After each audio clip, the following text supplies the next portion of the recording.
দর্শক মণ্ডলী, প্রকৃতি এবং পরিবেশ নিয়ে আমাদের নিয়মিত অনুষ্ঠান আমার পৃথিবী দেখার আমন্ত্রণ জানাচ্ছি। আশা করি আপনারা সবাই ভালো আছেন। আমাদের আজকের অনুষ্ঠানে আমরা প্রধানত বিশ্ব জলবায়ু সম্মেলন, যা কিনা সম্প্রতি শেষ হলো ৩০তম পর্ব ব্রাজিলে, সেটিতে যে প্রসঙ্গগুলি প্রধানত গুরুত্ব পেয়েছে এবং বাংলাদেশ সরকারের যে প্রতিনিধি দল সেখানে গিয়েছিল তাদের যে প্রস্তাবনা বা আলোচনা এবং তার যে অর্জন সে সম্পর্কে যেমন আজকে আমরা আলোচনা করব, তেমনিভাবে পরিবর্তিত বিশ্ব বাস্তবতায় বাংলাদেশের জলবায়ু পরিবর্তন এবং তার অভিঘাত মোকাবেলায় যে প্রসঙ্গগুলো আলোচনার গুরুত্ব পাওয়ার মতো সেগুলোর প্রতি। চলুন শোনা যাক আজকে বিশেষজ্ঞদের সাথে কথোপকথন, এবং সে সাথে আমরা আমাদের যে অভ্যন্তরীণ বিভিন্ন ব্যবস্থাপনা ইতিমধ্যে নিয়েছি এবং ভবিষ্যতে যা করবার সুযোগ আছে সেই বিষয়গুলোর প্রতি দৃষ্টি দেওয়া যায়। বৈশ্বিক জলবায়ু পরিবর্তন এবং আবহাওয়া মণ্ডলীর উষ্ণায়ন নিয়ন্ত্রণে দীর্ঘ কয়েক দশক জুড়ে বিভিন্ন আলোচনা ঐক্যমত হয়েছে। জাতিসংঘের উদ্যোগে আয়োজিত ৩০তম এবারের বিশ্ব জলবায়ু সম্মেলনের মূল দৃষ্টি নিবন্ধ ছিল জলবায়ু সংকট প্রশমন এবং সংকটের সাথে অভিযোজিত হবার লক্ষ্যে বিভিন্ন সময়ে নেয়া সিদ্ধান্তসমূহ কিভাবে বাস্তবায়ন করা সম্ভব সে প্রসঙ্গ। জলবায়ু পরিবর্তন এবং তার অভিঘাতে বিশ্বজুড়ে যে সকল বিপর্যয় অবধারিত হয়ে উঠেছে, আমরা কিভাবে তার সাথে মানিয়ে নেব সেটি জানা গুরুত্বপূর্ণ। জলবায়ু পরিবর্তনের প্রধান কারণ এবং অনুঘটকসমূহ নিয়ন্ত্রণে কি কি কাজ কিভাবে করা সম্ভব হবে, এবার ব্রাজিলের বেলেম সম্মেলনে অংশ নেয়া প্রতিনিধিগণ সে পথ অনুসন্ধানে ব্যস্ত ছিলেন। নিশ্চিতভাবে জলবায়ু সম্মেলনে অংশগ্রহণকারী সকলের অবস্থান ও স্বার্থ অভিন্ন নয়। সে কারণে জাতিসংঘের সদস্য রাষ্ট্রসমূহের প্রতিনিধিগণ তাদের স্ব রাষ্ট্রের এবং প্রতিষ্ঠানের স্বার্থ অগ্রাধিকার ভিত্তিতে সম্মেলনের সিদ্ধান্তে প্রতিফলন চেয়েছেন। বিশ্ব জলবায়ু সম্মেলনের সিদ্ধান্ত নির্মাণের স্বীকৃত পন্থা হিসেবে সর্বসম্মত অবস্থানকে গ্রহণ করার ব্যবস্থা বহাল থাকায় অনেকে ইস্যুতে কার্যকর সিদ্ধান্ত গ্রহণে অচলাবস্থা প্রায় অবধারিত হয়ে উঠেছে। ৩০তম বিশ্ব জলবায়ু সম্মেলনেও সেই অভিজ্ঞতার পুনরাবৃত্তি হতে দেখা গেল। দর্শক মণ্ডলী, আমরা কথা বলছি বাংলাদেশ সরকারের পরিবেশ অধিদপ্তরের অতিরিক্ত মহাপরিচালক জিয়াউল হকের সাথে। তার সাথে আপনাদের দীর্ঘ পরিচয়। তিনি সদ্য বিশ্ব জলবায়ু সম্মেলন ব্রাজিলের বেলেম শহরে যেটি অনুষ্ঠিত হলো সেখানে বাংলাদেশ সরকারের গুরুত্বপূর্ণ অতিথি এবং বাংলাদেশ সরকারের প্রতিনিধি দলের সদস্য হিসেবে উপস্থিত ছিলেন। এই সম্মেলনেই শুধু নয়, গত 20টি বিশ্ব জলবায়ু সম্মেলনের তিনি বাংলাদেশ সরকারের প্রতিনিধি হিসেবে উপস্থিত ছিলেন, গুরুত্বপূর্ণ ভূমিকা পালন করেছেন। তার কাছে এই বিশ্ব জলবায়ু সম্মেলনের প্রাপ্তি অপ্রাপ্তি এবং যে নতুন বাস্তবতা তৈরি হয়েছে সে সম্পর্কে জানব। জনাব জিয়াউল হক, আপনার কাছে আমাদের জিজ্ঞাসা, এবারের বিশ্ব জলবায়ু সম্মেলন কেমন হলো? এটা আমার 20তম কপ, তো লম্বা অভিজ্ঞতা। আসলে এটা তো গ্লোবাল প্রসেস, এই প্রসেসে প্রোগ্রেসটা অত দ্রুত আমরা দেখাতে পারি না। এটা গ্লোবাল প্রসেস, এখানে 195টা দেশ এটা মেম্বার, সবাই মিলে সিদ্ধান্ত হয়। এখানে একটা দেশও যদি অমত করেন, দ্বিমত প্রকাশ করেন, তাহলে কিন্তু কোনো কপ ডিসিশন হয় না। এখানে সর্বসম্মতভাবে সিদ্ধান্ত হয় 195 কান্ট্রিজ। তো সেই ক্ষেত্রে যেটা দেখা যায় যে যেই ধরনের আমাদের অ্যাম্বিশন থাকে যে ভালো ভালো সিদ্ধান্ত হবে গ্লোবাল স্কেলে, সেরকম অনেক ক্ষেত্রে সিদ্ধান্ত নেওয়ার সুযোগ থাকে না, এবং সবাইকে একমত করতে গিয়ে পরে যে সিদ্ধান্তটা আসে ওটা অত মনোভূত হয় না। তো এইবার চেষ্টা হয়েছে যে কয়েকটা ক্ষেত্রে যেন ভালো একটা প্রোগ্রেস দেখানো যায়। তো কিছু প্রোগ্রেস দেখানো গেছে, এবং আমাদের যে এবার ছিল ব্রাজিলের যে কপ প্রেসিডেন্সি, তারাও চেষ্টা করেছেন যে এই কপটা যেন ফেল না করে, একটা ভালো সাকসেসফুল একটা কপ হয়। এই জন্য অনেকে হতাশা প্রকাশ করেন, আমি হতাশা প্রকাশ করি না। বেশ কিছু সিদ্ধান্ত আছে আশাপ্রদ, এবং ভবিষ্যতে আমাদের ক্লাইমেট চেঞ্জের ক্ষেত্রে এই সিদ্ধান্তগুলো ভালো ভূমিকা রাখতে পারবে। জলবায়ু পরিবর্তনে আবহাওয়া মণ্ডলীতে গ্রিনহাউস গ্যাস নিঃসরণে আমাদের মতো দেশের ভূমিকা নগণ্য, কিন্তু জলবায়ু পরিবর্তনের ফলে বৈশ্বিক উষ্ণায়নের অভিঘাতে সবচেয়ে বেশি ক্ষতি হচ্ছে আমাদের মতো দেশগুলোর। জলবায়ু পরিবর্তনে সবচেয়ে বেশি বিপর্যয়ের মুখে বড় জনসংখ্যার দেশ হিসেবে বাংলাদেশ শীর্ষে। জলবায়ু পরিবর্তনের কারণে দ্রুত আমাদের উপকূল এলাকা ডুবে যাচ্ছে, লবণ জলের বিস্তার ঘটছে, ফসলের জমি উর্বরতা হারাচ্ছে, নদী ও উপকূলে ভাঙন তীব্র হচ্ছে, খাদ্য উৎপাদন সহ কৃষি বিপর্যয়ের মুখে পড়ছে। ভিটেমাটি থেকে উচ্ছেদ হয়ে পরিবেশ শরণার্থীর প্রবল চাপে আমাদের জীবন, জীবিকা, অর্থনৈতিক উন্নয়ন বিপর্যস্ত হচ্ছে। প্রাকৃতিক দুর্যোগ এবং রোগবালাই মহামারীর তীব্রতা বেড়ে চলায় আমাদের দেশের মতো স্বল্প আয়ের ঘন বসতির দেশে জীবন সংকটময় হয়ে উঠছে। জলবায়ু পরিবর্তনের অভিঘাত মোকাবেলায় আমাদের অর্থনীতির অগ্রাধিকার বদলাতে হচ্ছে। শিক্ষা, স্বাস্থ্য, জীবনমানের উন্নয়নের শক্ত অর্থনৈতিক ভিত্তি গড়ার বদলে আমাদের সীমিত সম্পদের বিপুল অংশ ব্যয় হচ্ছে জলবায়ু পরিবর্তনে ঘটে চলা প্রাকৃতিক এবং মনুষ্য সৃষ্ট বিভিন্ন সংকট মোকাবেলায়। বলাই বাহুল্য, জলবায়ু সংকট মোকাবেলায় সে কারণে বৈশ্বিক সহায়তা আমাদের জরুরি ভিত্তিতে প্রয়োজন। যে ঐতিহাসিক দায় থেকে শিল্পোন্নত দেশগুলো বিশ্ব জলবায়ু সম্মেলনে ক্ষতিগ্রস্ত ও বিপন্ন দেশগুলোকে আর্থিক ও কারিগরি সহায়তা দিতে সম্মত হয়েছে, অপর্যাপ্ত হলেও এবারের বিশ্ব জলবায়ু সম্মেলনে জলবায়ু সংকট মোকাবেলার তহবিল সহায়তা প্রদান প্রসঙ্গ বড় আলোচনার বিষয় ছিল। আমরা বাংলাদেশের পক্ষ থেকে যে কয়েকটা বিষয়ে আমরা কিন্তু ওখানে অনেকগুলো বিষয় নিয়ে আলোচনা হয়। আমরা বলি এজেন্ডা আইটেম, প্রায় 25 থেকে 30টি এজেন্ডা আইটেম থাকে, সেগুলো আলাদাভাবে প্রতিদিনই প্যারালালি আলোচনা চলে এবং এই 25টা 30টা সিদ্ধান্ত কিন্তু হয় কপে। আমরা মূলত বাংলাদেশ থেকে ফোকাস করি 4-5টা বিষয়। আমাদের একটা ফোকাস হলো যে আমাদের গ্লোবাল টেম্পারেচার রাইজের যে আমাদের গ্লোবাল টেম্পারেচার গোল আছে, এটা ওয়েল বিলো 2 ডিগ্রি সেলসিয়াস, সম্ভব হলে 1.5 ডিগ্রি সেলসিয়াস, এর মধ্যেই আমাদের গ্লোবাল অ্যাভারেজ টেম্পারেচার রাইজটাকে সীমাবদ্ধ রাখা। এটা আমাদের একটা বড় ধরনের একটা আমাদের প্রায়োরিটি, আমরা বলি কি প্রায়োরিটি। আইপিসিসি যে আমাদেরকে বলেছে যে 1.5 ডিগ্রি অ্যাচিভ করার ক্ষেত্রে আমাদের কী পরিমাণ কমাতে হবে, যেমন 43% গ্লোবাল এমিশন কমাতে হবে by 2030 compare to 2019 emission level. 2019-এ যে এমিশন ছিল তার চেয়ে 43% কমাতে হবে। তারপরে বাই 2030 2035-এর মধ্যে কমাতে হবে 60%। এইটা যেন আমাদের সিদ্ধান্তে ভালোভাবে আসে, যেটা আইপিসিসি বলেছে, এই আইপিসিসি 6th অ্যাসেসমেন্ট রিপোর্টে বলেছে, এবং এইটাকে বেস করে যেন সবাই এনডিসি সাবমিট করে, এনডিসি ইমপ্লিমেন্ট করে। বাংলাদেশ ডেডলাইনের মধ্যে সাবমিশন করেছে। আরেকটা বিষয় ছিল ক্লাইমেট ফাইন্যান্স, এবং ক্লাইমেট ফাইন্যান্সটা আমাদের একটা বড় ইস্যু। আমরা যাই করি, এনডিসি করেছি, এনডিসি 3, এর আগে এনডিসি 1, 2, তারপর ন্যাশনাল অ্যাডাপ্টেশন প্ল্যান করেছি। আমরা বলেছি যে আমাদের এই ন্যাপ, আমাদের অ্যাডাপ্টেশন প্ল্যান বাস্তবায়ন করার জন্য $430 বিলিয়ন লাগবে। আমরা এনডিসি ক্ষেত্রে বলেছি প্রায় 17-18 বিলিয়ন লাগবে। আমরা যেই পরিমাণ অর্জন চেয়েছিলাম সেটা আসে নাই। তবে একটা বড় অর্জন হলো যে এবার অ্যাডাপ্টেশন ফাইন্যান্সের ওপরে আমাদের ডেভেলপিং কান্ট্রির পক্ষ থেকে জোরালো দাবি ছিল যে 2025 সালে যেই টাকাটা আমরা পেয়েছি 2030-এর মধ্যে এটা 3 গুণ আমাদের দিতে হবে। এখানে কিন্তু সরাসরি কিন্তু ওই নাম্বারটা বলে নাই, কিন্তু এটা আমাদের অ্যাজাম্পশন যে $40 বিলিয়ন 2035-এ গিয়ে হবে $120 বিলিয়ন ফর অ্যাডাপ্টেশন ফাইন্যান্স। তো এইটা আমরা আশা করছি যে Bangladesh one of the most climate vulnerable country হিসেবে আমরা এই ফান্ডিং পাওয়ার ক্ষেত্রে আমরা অগ্রাধিকার পাবো। আর আমাদের আরেকটা বড় অর্জন আছে যে প্রতিটা কপেই COP 1 ডিসিশনটা, এটা বলা হয় যে কাভার ডিসিশন, এটা শুরু হয়েছে গ্লাসগো কপ থেকে 2021 থেকে। তো ওই কভার ডিসিশনই মূলত আমাদের সব বিষয়গুলো, মেজর বিষয়গুলো এক জায়গায় নিয়ে এসে অনেকটা সামারির মতো, যে মেজর সিদ্ধান্তগুলো COP 1 সিদ্ধান্তে আসে, তারপরে থিমেটিক সিদ্ধান্তগুলো পরবর্তীতে দেওয়া হয়। অ্যাডাপ্টেশনের উপরে সিদ্ধান্ত, mitigation, technology development transfer, finance, loss and damage, তারপর জাস্ট ট্রানজিশন।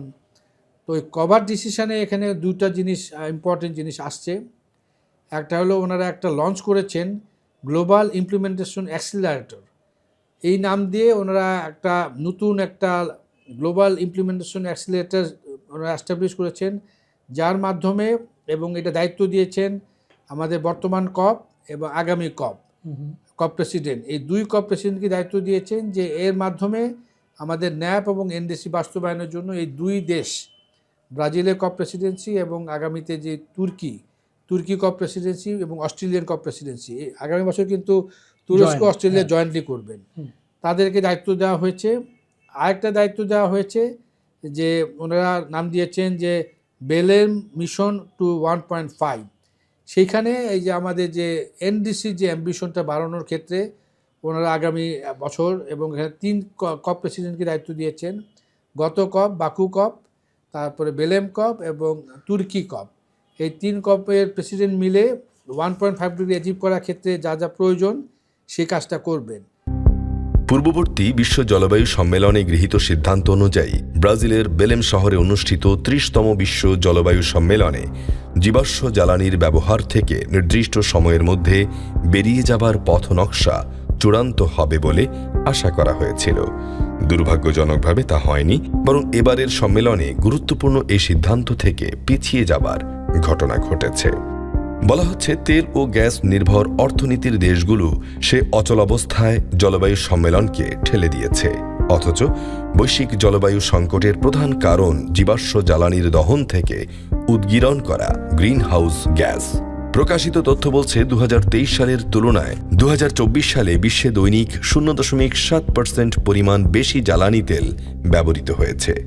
বাংলাদেশে 2023 সালের তুলনায় 2024 সালে প্রতিদিন জ্বালানি তেল ব্যবহার বেড়েছে 0.23 মিলিয়ন ব্যারেলের স্থলে 0.26 মিলিয়ন ব্যারেল।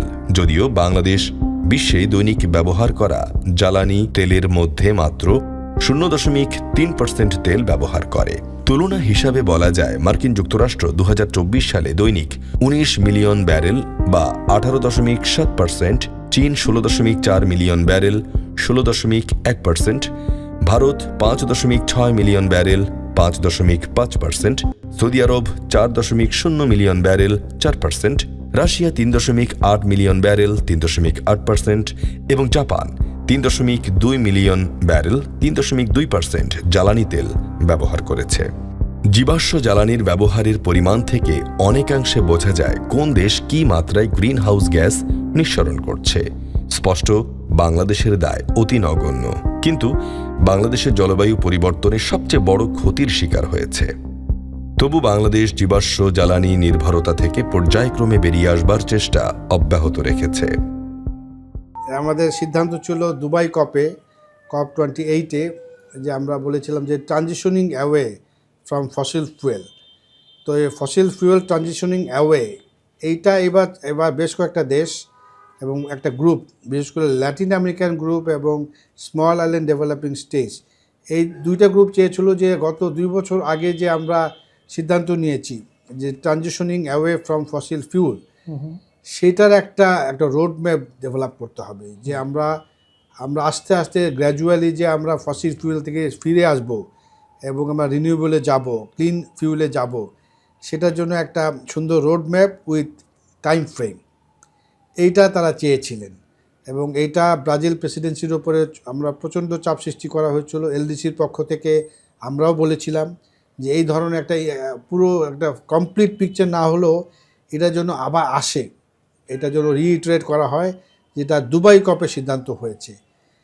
এটা আমাদের মূলত আমাদের যারা তেল নির্ভর দেশ, অর্থনীতির দেশ লেড বাই সৌদি আরাবিয়া এবং বড় বড় যারা মেজর এমিটার, তাদের বাধার কারণে এটা আনা যায় নাই এবং যার ফলে major emitter in developing country, developing world, তাদের বাধার কারণে হয় নাই এবং এটা আমাদের ল্যাটিন আমেরিকান দেশগুলো খুব ভালোভাবেই ফাইনাল প্রণালীতে তারা তুলেছিল, যেটা না হলে আমরা কপের যে অ্যাডপশনটা সেটা মানব না। পরবর্তীতে কপ প্রেসিডেন্সি তাদেরকে কনভিন্স করেছেন অন্যভাবে, কিন্তু আপনি যেটা বলেছেন যে আমাদের যে মূল জায়গা যে আমরা ফসিল ফিউল বেসড ইকোনমি থেকে আস্তে আস্তে সরে আসব, সেইটা সুস্পষ্ট কোনো ঘোষণা এই কপ থেকে আসে নাই। বাংলাদেশের মতো দেশে জনসংখ্যার ঘনত্ব, কৃষি জমির স্বল্পতা, বিদ্যমান জ্বালানি অবকাঠামো, অর্থনৈতিক সামর্থ্য এসব বিবেচনায় নিয়ে পরিচ্ছন্ন জ্বালানি ব্যবহারের উদ্যোগ নিতে হয়।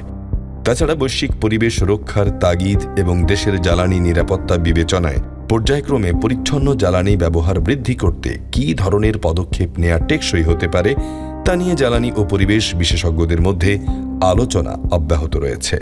দর্শক মণ্ডলী, আমরা কথা বলছি ডক্টর ইজাজ হোসেনের সাথে।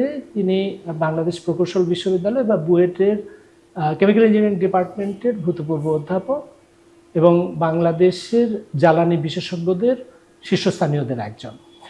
তার সাথে আমরা আজকে আলোচনা করছি এই যে বিশ্ব জলবায়ু সম্মেলনে এবারেও অন্যতম আলোচ্য বিষয় ছিল যে জীবাশ্ম জ্বালানি থেকে বেরিয়ে আসবার যে পথ নকশা সেটা কিভাবে চূড়ান্ত করা যায়। দুর্ভাগ্যজনকভাবে সে ব্যাপারে কোনো সুনির্দিষ্ট সিদ্ধান্ত হয়নি এবং জীবাশ্ম জ্বালানি যে জলবায়ুর পরিবর্তনের ক্ষেত্রে অন্যতম প্রধান ইন্ধন সেটি আমরা জানি এবং বিশ্বব্যাপী এখন পরিচ্ছন্ন জ্বালানি ব্যবহারের তাগিদ বাড়ছে, কারণ এই পরিচ্ছন্ন জ্বালানি শুধু আমাদের পরিবেশে উষ্ণায়ন বা জলবায়ুর পরিবর্তনে ইন্ধন নয়, আমাদের স্বাস্থ্য, আমাদের সামগ্রিক পরিবেশের জন্য খুবই গুরুত্বপূর্ণ আমাদের পরিচ্ছন্ন জ্বালানি ভিত্তিক একটি অর্থনীতি গড়ে তোলা। ডক্টর হোসেনের কাছে আমরা এ বিষয়ে আরও বিস্তারিত শুনব। ডক্টর হোসেন, আপনি আমাদের অনুগ্রহ করে বলুন যে বাংলাদেশে এই জীবাশ্ম জ্বালানি নির্ভর যে অর্থনীতি এবং যে কাঠামো সেটি থেকে বেরিয়ে যাওয়ার পথ নকশা চূড়ান্ত করার চেষ্টা কতটা সফল হবে বা হবে না। এটা আমাদের জন্য একটা সাংঘাতিক একটা গুরুত্বপূর্ণ বিষয় হয়ে গেছে, কারণ আমরা না মানে জীবাশ্ম জ্বালানির যোগান দিতে পারছি দেশে, না আমরা রিনিউয়েবল এনার্জিরও যোগান দিতে পারছি। সো আমরা এমন একটা সিচুয়েশনে পড়ে গেছি যে আমরা কোন দিকে যাব ঠিক বুঝতে পারছি না।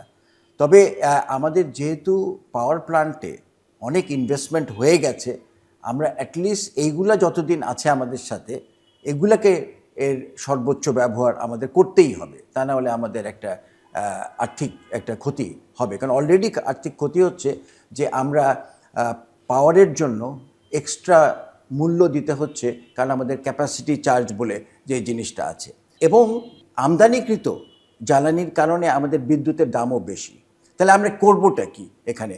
তা আমি মনে করি মাঝে মাঝে হয় যে না একটা সমস্যা একটা সুযোগ সৃষ্টি করে দেয়। তা আমি মনে করি আমাদের এই সমস্যা আমাদের একটা সুযোগ সৃষ্টি করে দিয়েছে। সেই সুযোগটা হচ্ছে আমরা বেশি বেশি করে নবায়নযোগ্য বিদ্যুৎ আমরা আমাদের সিস্টেমে ধীরে ধীরে সংযোজন করতে পারি, এবং এটার উদ্দেশ্যে কিন্তু সরকার একটা নতুন রিনিউয়েবল এনার্জি পলিসি দিয়েছে।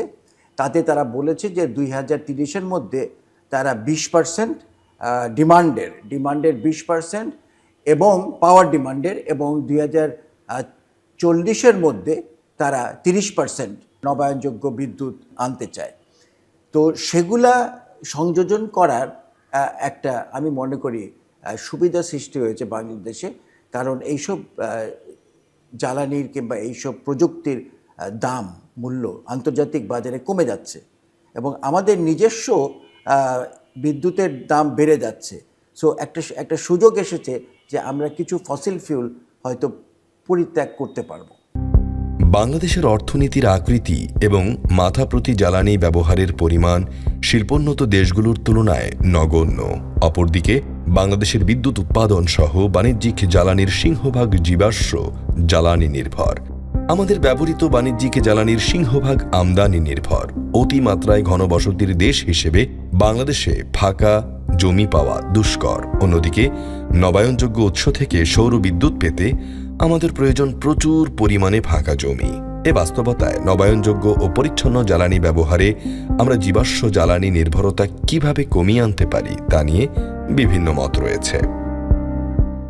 ডক্টর হোসেন, আপনি বলছিলেন যে আমরা নবায়নযোগ্য জ্বালানির দিকে মনোযোগ অবশ্যই দেব এবং সেটির সম্ভাবনা রয়েছে, কিন্তু নবায়নযোগ্য জ্বালানি বলতে বাংলাদেশের বাস্তবতায় প্রধানত তো আমরা সৌরবিদ্যুতের কথা বলি, এবং সৌরবিদ্যুৎ উৎপাদন এবং তা বড় পরিসরে যদি আমরা ব্যবহার করতে চাই তাহলে তার জন্য যে ফাঁকা জায়গা বা প্রচুর পরিমাণে জমি দরকার যেখানে সৌরবিদ্যুৎ উৎপাদনের স্থাপনা করা যায়, সেটার ব্যাপারে তো আমাদের গুরুতর সংকট রয়েছে, কারণ আমরা ঘনবসতির দেশ, আমাদের জায়গার সংকট প্রবল, সেই সমস্যা এবং এই সৌরবিদ্যুৎ উৎপাদন এবং তা সঞ্চয় করে রাখা অর্থাৎ ব্যাটারির মতো যে ব্যবস্থাপনা দরকার সেটিরও তো গুরুতর বাধা রয়েছে, সেটি উত্তরণের পথ কি?